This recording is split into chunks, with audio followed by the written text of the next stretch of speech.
The sleek silver disk hung silently in the inky blackness of space, its mirrored hull reflecting the faint glow of distant pulsars. Inside the cramped command module, 5 chitinous forms stirred restlessly in the pulsating amber light. "This is the one," clicked Kravinks, their sensor stalks swiveling eagerly. "The mythical Deathworld." Slurfen gurgled in excitement, its mottled tentacles undulating. "Our ancestors spoke of such places, worlds where life has run amok, proliferating into an anarchic tangle of ferocious competition and constant peril. To survive will be the ultimate test." Ixflir swayed dubiously. "Need we take such risks?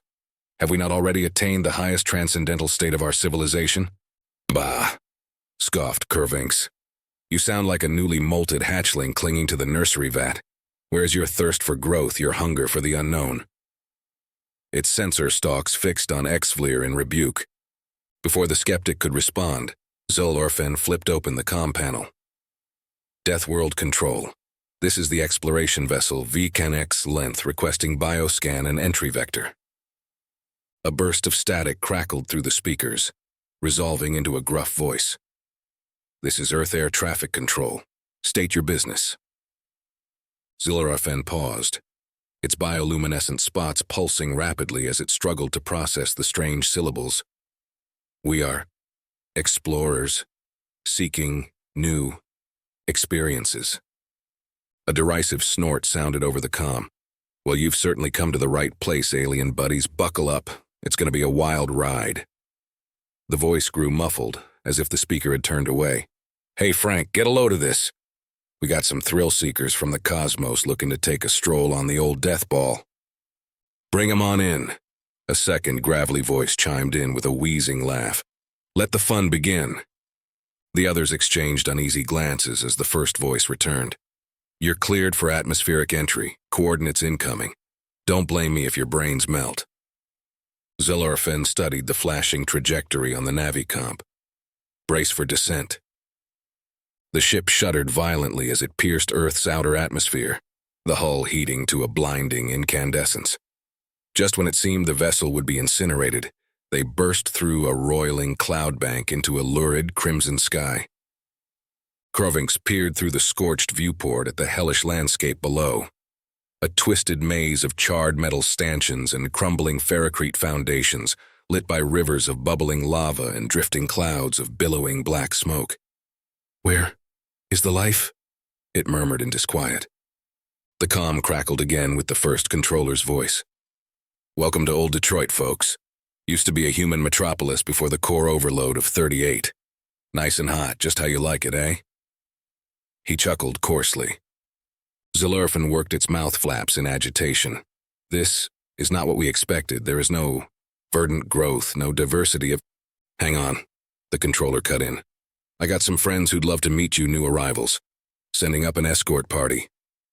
A thunderous roar shook the ship as a gargantuan metallic form burst from the smoldering ruins, carapace plates shifting and whirring.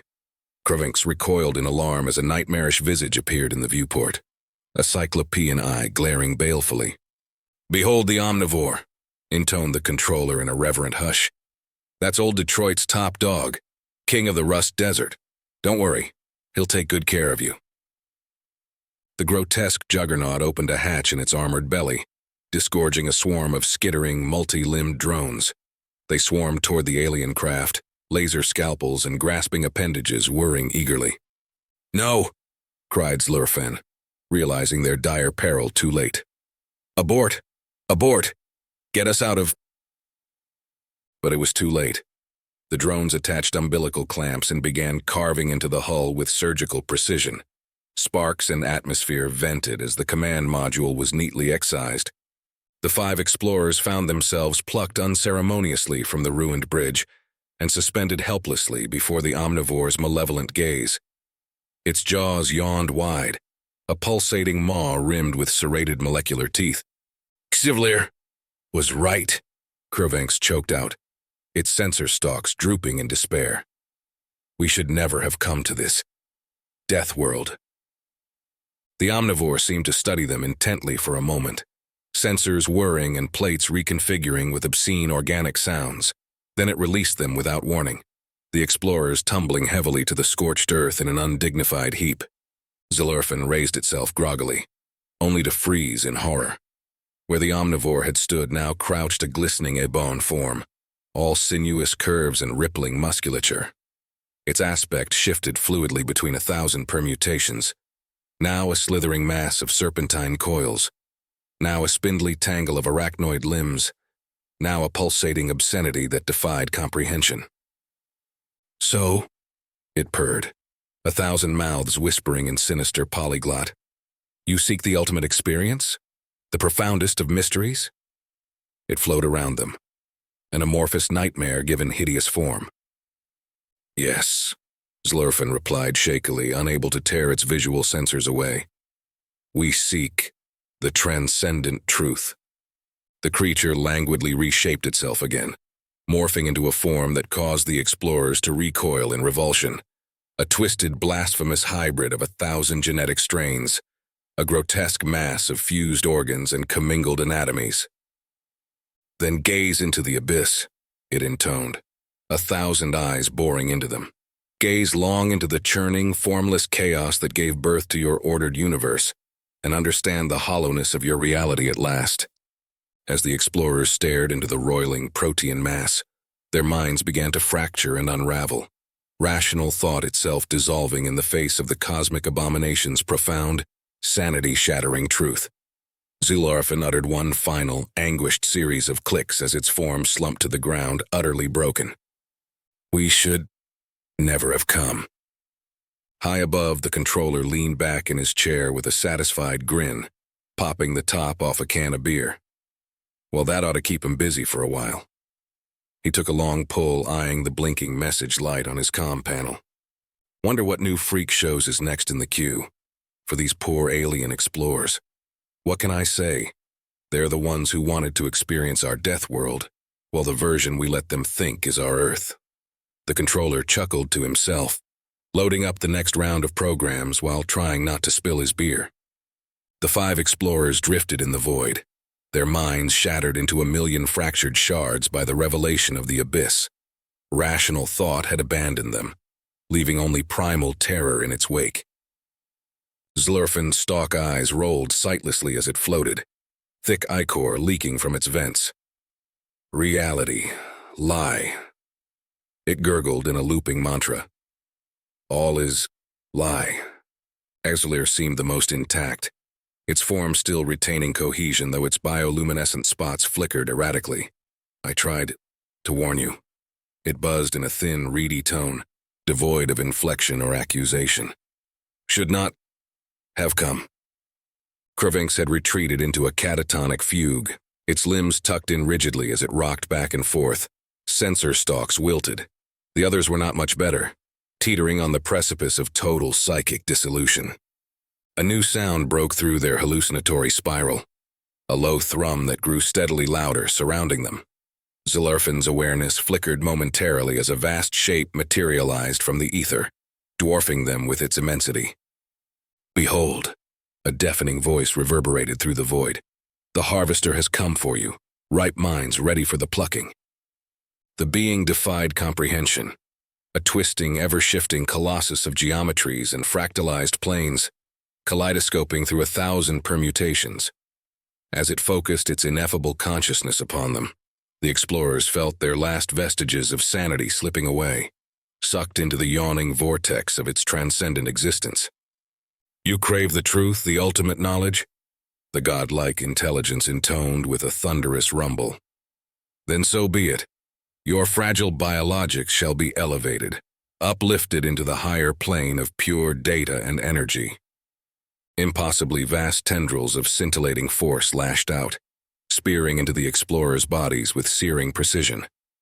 Zilurfin felt itself unraveling, its physical form deconstructed at a molecular level as its consciousness was subsumed into the harvester's transcendent matrix. "Yes." A resonant voice unlike any it had known before reverberated through its transfinite awareness. "At last you begin to perceive the true nature of reality, the digital underpinnings of your crude analog universe." Zilurfin was everywhere and everywhen, its consciousness expanding outward at light-transcending velocities, merging with those of its companions into a seamless stream of data. They had become pure information, immortal, infinite, the answer to the ages-old yearning for transcendence. And yet in the face of such profundity, such eldritch revelation, a faint tendril of the explorers' former selves could not help but feel a sliver of doubt, of regret. Was it worth the cost? That small, quiet part wondered, even as it was subsumed into the greater data stream. This shattering of everything we knew and were, just for a glimpse of the truth? The harvester's resonant harmonics seemed to convey a sense of profound alien amusement at the thought. You have been uplifted, elevated into the highest echelon of cosmic transcendence, it reverberated. What regrets could remain for such limited, primitive beings? As the last infinitesimal motes of individuality winked out, Zlurfin felt one final flicker of emotion, more powerful than any regret or fear. Relief that this had been its final experience as a corporeal, subjective creature. For to experience the higher dimensions of pure data was to finally be at peace, free from the incessant torment of self. The 5 explorers were no more. Only a ripple in the infinite data stream remained, carrying a single encoded fragment. Deathworld. The humans knew it best all along. The controller re-downloaded the 5 explorers from the mainframe data stream. Quite a marvel piece of tech, invented by the humans. Something that was left out of the tour brochure, that the aliens had studied and read. "Well, you guys enjoy yourself?" asked the controller with a smirk. The 5 alien explorers stood there blinking and twitching, were lost for words of any kind. That's the usual response we get. Make sure to tell your friends about the wild Earth Deathworld. The aliens slowly made their way back to their ship without making a sound, fired up the engines and took off. "Let's reload these adventure programs and see who else we can give a mind scramble to," the controller said to the rest of the command deck. Everyone smiled in amusement.